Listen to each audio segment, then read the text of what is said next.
Safety car is about to peel its way in towards the pit lane. It is the McLaren of Casper Stevenson that sits there on pole position. Alongside him is the black Mercedes of James Wallace. Lights go out and they charge their way up towards Redgate Corner for the first time. Watch out for the Group GTO Moseley in the hands of Marcus Short. That is already making progress. And as they turn their way through Redgate for the first time, it is still just Casper Stevenson that leads the way from James Wallace in second position. Who's slotted their way through into third place? It is going to be Lucky Kieran's there in third place. Graham Tilley completes the top four, and it will be Morgan Tilbrook in the Enduro Motorsport, largely white and orange McLaren, that is there in fifth.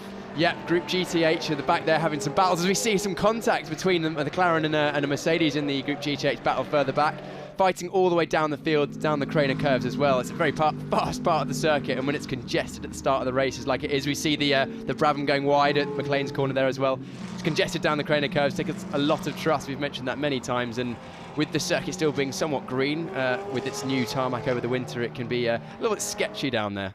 Yep, so in towards the braking area for the Robert chicane, they come for the first time. Casper Stevenson still leading the way. The Brabham of Paul Bailey was looking as though it might pick up a place in the straight line. Indeed it is. It's now ahead of the light blue Lamborghini of Matty Evans. James Guest dives up the inside very late on the brakes and sneaks through ahead of Stephen Walton. So that will put the Aston Martin up into second in Group GTH, I think, in the early stages of this one. Dan Dazeal also trying to gain a place on Warren Gilbert. Ferrari can't quite get the overlap on the Lamborghini, and that will be for second and third in Group GTC, because leading Group GTC at the moment is the number 11 Lamborghini.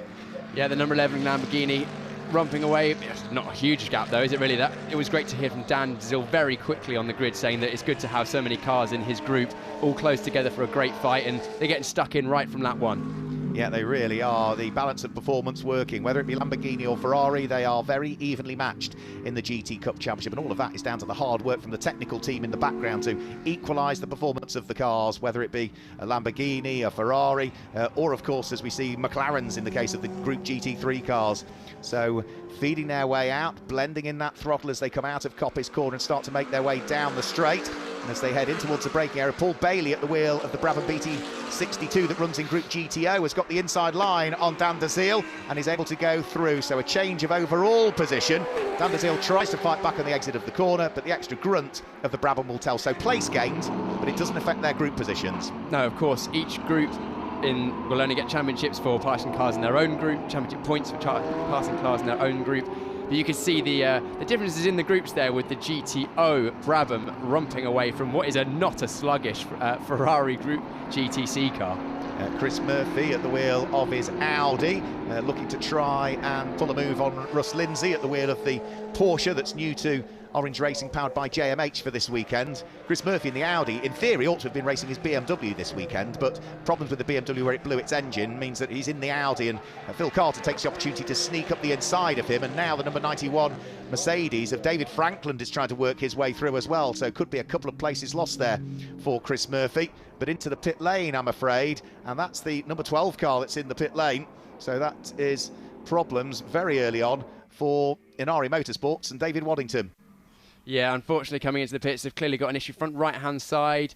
Maybe that's brakes, maybe suspension, some contact in the first lap. The body panels look pretty intact, so maybe it's a mechanical issue or a component failure. We'll find out more about that later on, I'm sure.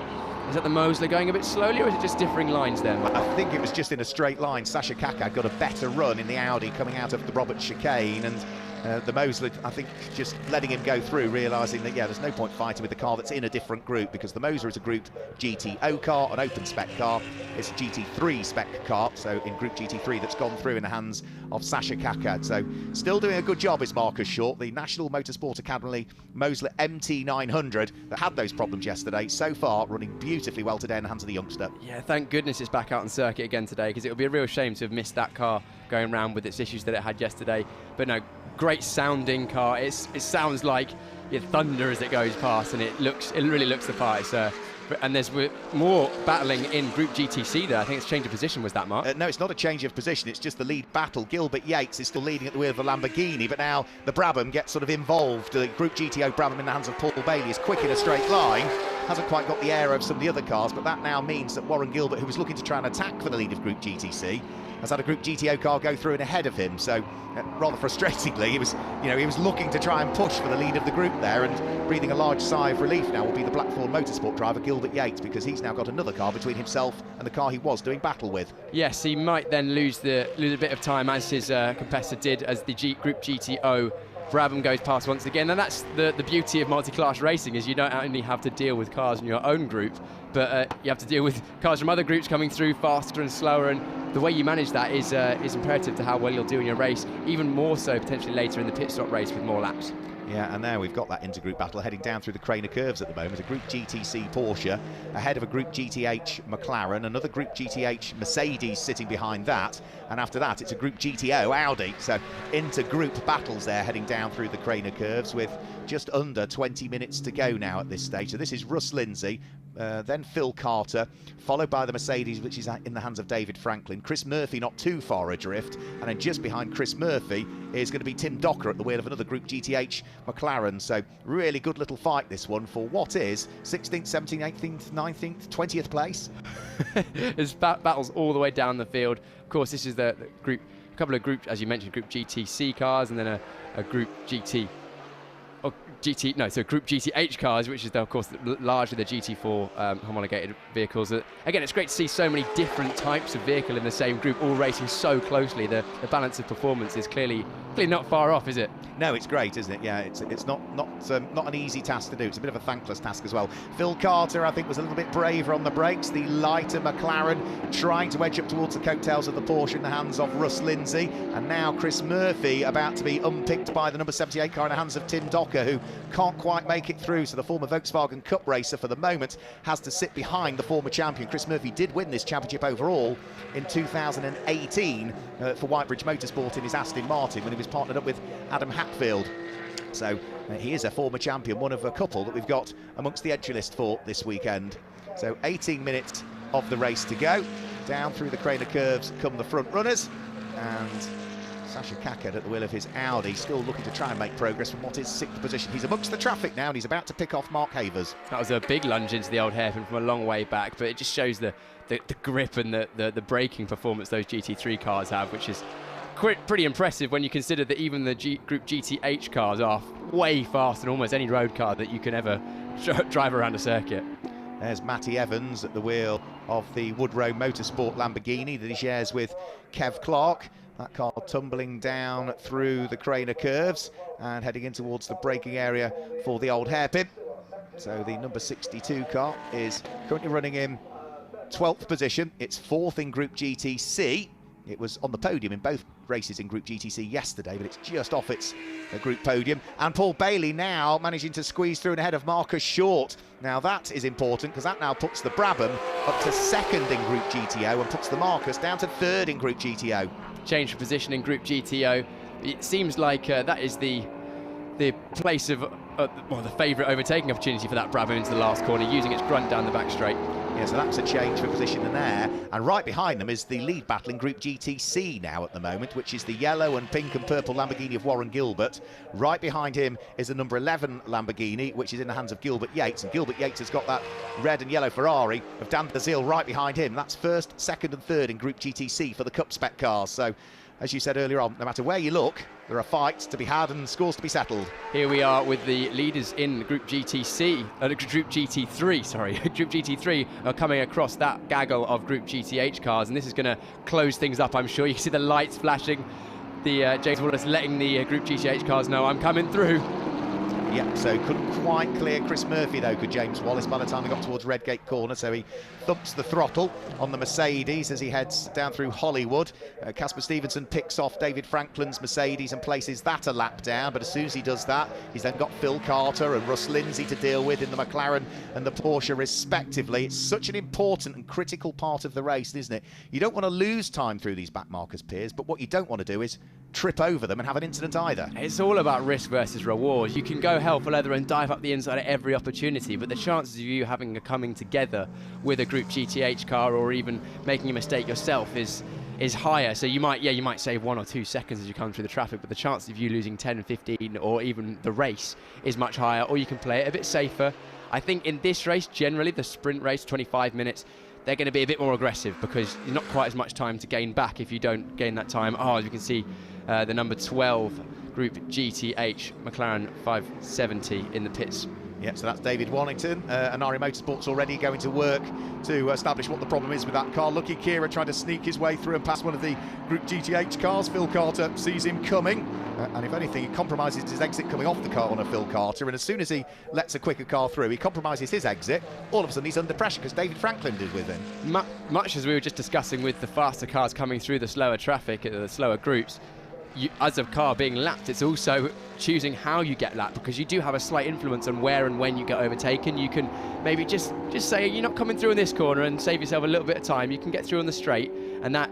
But the way you do that, if you do that and then a car does come through, you're going to make yourself very unpopular, and then they might be less polite next time round. And that's the thing that only comes with experience, is it? You can churn in laps on a simulator. You can do as much testing as you like to build up the outright pace that you need, but racecraft you can only do in a race. You really can only do in a race, and some drivers will be practicing it online and simulators like, for example, iRacing or Assetto Corsa Competizione. There aren't too many multi-group and multi-class races, but it is a way to practice. But there's almost...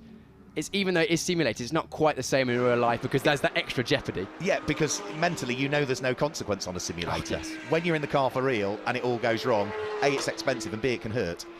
A, expensive, B, it can hurt, but I think with most of these drivers it's more see the results, because a lot of the drivers here, they love it, they want it to be competitive, they want to make sure that they get the best result possible, and yes, the car can be fixed, but the result is gone. So they'll be trying to do all they can, but it's just balance of risk and risk versus reward. There is our Group GTO leading number 4 Mercedes in the hands of Graham Tilley. It's fair to say that Graham Tilley is not one of the younger drivers that we've got in the field, but he is still indecently quick at the wheel of his Group GTO Mercedes. Graham's, 71 years of age now in the TechServe Triple M Motorsport Mercedes AMG. He's running 4th overall at the moment. He's only 10 seconds off the lead as well, so you know, they are, and Graham, I think, got driver of the day yesterday. He is performing beautifully well this weekend. So well. I mean, we don't want to talk about his age, but because he's a good driver, regardless. I mean, 4th place on merit. That car looks great. It sounds great, and now he's even flashing the lights ahead of the GTH traffic and then trying to go onto the coattails of Lucky Kira in the GT3 class car. He's been racing on and off for about 50 years there or thereabouts, so longer than you've been born, Piers, nearly as old as me, and started in Formula Ford back in the 1970s, and he's still A, quick, and B, he's not lost the love. He still absolutely loves motorsport and racing. I mean, I spoke to him briefly actually before this race, and when we were managing to get the onboard shot for later on. Hopefully we can show that. But it's he's literally just, he loves it. He loves getting in with the team and just being at the circuit and driving. And I was chatting to Senan Fielding as well, and Senan was just saying, he had a chat with him in the off-season, said, Senan, I'd love you to come and race with you. You to come race with me this season. He's all, fired up, ready for a new season again. As you said, going on maybe 50 years of racing. He clearly got the bug bitten hard. Well, I think 53, because he started in 1970 in a Mini Cooper S. Wow, and then went Formula Ford 1600, Formula Ford 2000, Radicals, Caterhams, Ginettas, you name it, he's done it all. That is a wealth of experience. A huge amount. And James Wallace is very much at the opposite end of that spectrum, because James Wallace, who we look at now in another GT3 Mercedes, but this runs in Group GT3, whereas Graham Tilley's runs in Group GTO for this weekend. James Wallace is very young indeed, to say the least, so he is still a teenager and is just starting out on his motorsport career, and at the moment is still making a very good impression because he sits there in 2nd place overall. He's still less than 2 seconds off the race leader, which is Casper Stevenson. Yes, 2 very quick young drivers at the front of the field at the moment. James Wallace, he was fired up. I spoke to him earlier on as well, and he's doing a lot of driving today as well, isn't he? He is, yeah, absolutely. I was talking to his father, Nick, I think it is, earlier on today, and he was saying, they want him to not just come out in the sprint race and do the first part of the pit stop race, because in the first part of the pit stop race you don't have any pros, to give him the experience of running wheel to wheel, not just with any driver, with a professional driver. They want him to do the full pit stop race later on, and that's invaluable experience for a young man, isn't it? Trying to learn his craft, trying to progress a motorsport career. You mentioned that briefly earlier on that track time is one thing, and you can only get so much from simulators, but being able to get track time on circuit in a race conditions with some of the best drivers in the country, in Europe, in the world, which we have luckily in the GT Cup, is something that that experience is going to be so valuable to him as a young driver starting out his career. And they've clearly got big aspirations for James, as we see some battling going back down the field. Yeah, that's the lead battle in Group GTC. There's Anderseel in the Ferrari. He's third in Group GTC, but the two Lamborghinis coming over the start-finish line now are fighting for first and second in Group GTC. Warren Gilbert, and right on his tailpipes is that man there, which is Gilbert Yates at the wheel of Blackthorn Motorsport. Both of them are Lamborghinis running to Super Trofeo specification. The Ferrari behind runs to Ferrari Challenge specification, but you can see all three of them are within a whisker of each other. What's the gap between them all? Less than 2 seconds after 13 laps of racing and 15 minutes so far. So it's not settled as yet, and again, as ever, traffic to deal with. David Franklin moves out of the way for Warren Gilbert. Gilbert Yates is going to have to wait until the exit of McLean's Corner to try and squeeze the throttle and work his way through. Warren Gilbert has been a regular in the GT Cup Championship for a good number of years now, historically running a Marcos Mantis, more latterly this Lamborghini Super Trofeo. Been runner-up in the championship on a couple of occasions, has won his group, but he's never claimed the overall championship, Warren. He'd love to do that this year for the team. Yes, and he's shouldering on here. Oh, big lunge up the inside. That was a late move, but got it done. But that's allowed the Blackthorn Lamborghini to drive through on the exit, which is often the most efficient way of passing slower class cars on the straights, because you don't lose so much time in the corners, but can't always be managed. No, not at all, not at all. Dan Dazeal is having a poorer run through the traffic, so he might have to wait to catch up. But for James Wallace in second place, he is catching up, because the lead advantage has been whittled down between the Mercedes and the race-leading McLaren, because last lap, not the one they're about to complete, but the one prior, James Wallace, new fastest lap, 1 minute 3.638. He, on that lap, was still almost a quarter of a second quicker than the race leader, so the gap is down to just 0.6 with under 9 minutes remaining. Yeah, he's got some serious pace, James Wallace, there in the Group GT3 AMG. Oh, we can see now the Moser on screen are clearly got another issue. It's a real shame for them. Yeah, such a shame. That car had a few issues yesterday, as we heard from Morgan and Marcus Short pre-show, but they are now out of the race. Another new fastest lap of the race has just gone the way of the car in 5th position. So Marcus Clutton, who is the driver coach for Morgan Tilbrook, it's clearly working, because Morgan Tilbrook has popped in the fastest lap at 1 minute 3.442. That's important because, of course, fastest lap in this race, Pierce, gives you pole for the race later on. Yes, and although the race later on is 50 minutes, quite a lot longer, you always want to be in the best position. And if you're out front, you're less likely to get involved in any incidents as well in the first lap. As James Wallace closed in any more on this lap, they matched each other for pace through the first sector, but he's about 0.2 quicker through the second sector, so the gap's going to be down to about 0.4, I would imagine, by the time they come over the start-finish line. And there's traffic to deal with as well, by the look of things. And yeah, he's flashing his lights. He'll desperately want to see where he can meet the traffic. They're about to work their way past John Curry's Make Happen Racing Mercedes. Then they've got Doc Bush in the Porsche to deal with. And yeah, both of them side their way through the first little bit of traffic. What are they going to do with Doc Bush? Casper Stevenson is in two minds what to do there. You can see the body language of the car. He was prevaricating as to what to do. Prevaricating, that's a great word, Mark. You'll have to tell me what that means later on. But he was looking left, looking right. This is the closest that James Wallace has been now. Yeah, is he going to have an opportunity to squeeze his way through? Looked for a second like he was going to dive up the inside there, but that's the camera angle that we're looking at from McLean's Corner. Coppice is not really the place in two GT3 cars to overtake, and I'm not quite sure, and you might not know either, how much aero wash there will be coming in towards Coppice when you've got two GT3s so close to each other. I think aero wash is definitely something the drivers will consider. It won't be as pronounced as in something, for example, like a GV3 car where you've got a front wing, but these cars, of course, you can see the splitters. Oh no! That's Matty Evans that's off, and that is at Redgate Corner. Thankfully, it's only the front wheels in the gravel. Hook up reverse gear, get the car out of harm's way, should continue in the race. And one thing he needs to be careful of, Piers, is that when he jumps on the brakes heading in towards the old hairpin, has he filled the radiator ducts with gravel, which is then going to come underneath the front tyres? Or fill the track with gravel, which is then very unpleasant for the remaining drivers. As we have a look at I think that's Morgan Short. It is, yeah.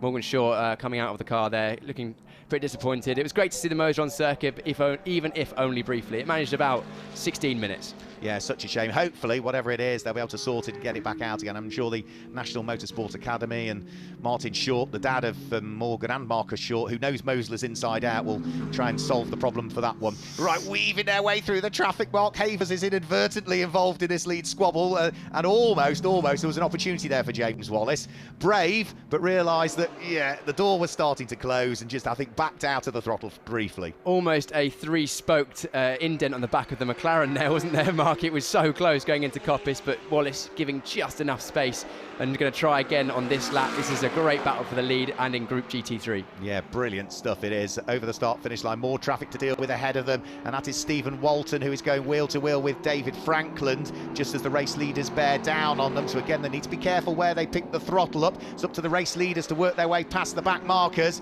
and Casper Stevenson works his way past one Mercedes, works his way past the other. James Wallace follows him through. The lead battle is still on. Still on, very much so. You could see last lap around when we were working through the GTH groups that the Casper Stevenson went one way and then had to go the other. It's all these micro decisions throughout a race that can basically ultimately affect your whole weekend. You make a slight micro decision that goes the wrong way, you get squeezed by a GTH, damage your front wing. As we see, that is Wallace looking right underneath the rear wing of the McLaren 720S. Yeah, brilliant stuff, James Wallace. And this time, has he got the overlap on Casper Stevenson? He has, as they come out of Coppice Corner. He's now running wheel to wheel with Casper Stevenson, but James Wallace has the right-hand side of the circuit. The left, as you look at it on your screens, that's the inside line for the Robert chicane. Lead change. James Wallace worked tirelessly hard over the course of the last few laps to try and prise the door open. He did it, and is through for the lead. Through for the lead for now, because I reckon Stevenson will be looking to try and get that back as quickly as he can, and this Group GTC car getting in the way may be able to help. Stevenson with a slightly wider entry, maybe allowing him to get a better exit out of Redgate down the Craner curves into the old hairpin. Just a bit too far back this time, I think. Yeah, but Casper Stevenson is going to work hard to see whether he can close that gap back up again once more. He was runner-up in the GT World Challenge sprint category for silver drivers last year, was Casper Stevenson. We saw him out racing Formula 4 Great Britain a couple of seasons earlier, so another convertee from single-seater racing into sports cars, and is adapting beautifully to the GT Cup with Team 76 over the course of this weekend. But he has lost the lead of the race, and he'll want to try and close up, if at all he possibly can. James Guess is currently leading Group GTH at the wheel of the Aston Martin. Look in his mirrors, and Charles Davidson for Ram Racing in the Mercedes is not too far away. So this is first and second in Group GTH. Yeah, another tight battle for the lead of a group, and Group GTH, one of the most competitive groups I think there is. We mentioned yesterday in quali and also today as well, the separations and margins between the top few is so small, and great to see both lead groups in one shot there, or the lead group for GTH and GT3 in one shot there, as we now go back to Graham Tilley in the leading Group GTO AMG. Yeah, who is still hot on the heels of Lucky Carer. So Lucky Carer at the wheel of the McLaren has lost a position there, I think, had he? Let's have a quick look. No, he hasn't. No, Lucky Carer is still there in third. Graham Tilley is still there in fourth, but leading Group GTO. And James Guess now has been lapped by the race leader, and if anything, has pulled away a little bit more, hasn't he, in the lead of Group GTH? He leaves the door open, lets Casper Stevenson go through. Sensible driving that by James, and you could argue, good traffic management generally. Didn't lose too much time himself whilst he let the quicker cars through. Yeah, they managed to negotiate that lapping of the different groups there very well, but you can see a real example of how coming through the lap traffic, whether you fall across a car in a good place or a bad place, can affect your race, because the both lead gaps from Group GTH and GT3 opening up ever so slightly with that lapping. Yeah, Warren Gilbert now no longer leading Group GTC. Through has gone the number 11 Lamborghini in the hands of Gilbert Yates, and we'll have to wait and see as to whether Warren can mount a further challenge and work his way back into the lead of the group. There's only a couple of minutes to go, so there's only a couple of laps. Piers is going to make his way back down in towards the pit lane area to try and get some post-race reaction with Amber Jones from some of the drivers. For the meantime, I'll concentrate fully on what's going on for the final couple of minutes of this race, and it is Lamborghini from Ferrari, first, second and third in Group GTC, but the Ferrari in the hands of Dan Daziel has just fallen away a little bit more. He's still lapping quicker than he's previously done, but the Lamborghinis just seem to have the edge on him at this stage. Now this is lap number 21 that they're about to chalk into the book. Over the start-finish line goes the Lamborghini of Gilbert Yates, followed shortly thereafter by Warren Gilbert. You can see the red Ferrari in the background in the hands of Dan Daziel. It's not that far away still, is it? But the Lamborghini's pulled out about another 0.5 of a second over Dan Daziel that time through. This is Morgan Tilbrook, now the Enduro Racing McLaren that he shares with Marcus Clutton, has set the fastest lap of the race so far, 1 minute 3.442. So at the moment that car will be starting off pole position for our pit stop race later on. For the lead of Group GTH, James Guest just gets the door closed on Charles Davison. So the Ram Racing Mercedes can't quite unlock the door to the lead of Group GTH. They've got more traffic trying to feed their way through, which is Lucky Kerr at the wheel of the McLaren. James Guest is also trying to dive up the inside of Matty Evans at the wheel of the Lamborghini at the same time, who is trundling around a little bit slower following his brief trip into the gravel trap at Redgate Corner.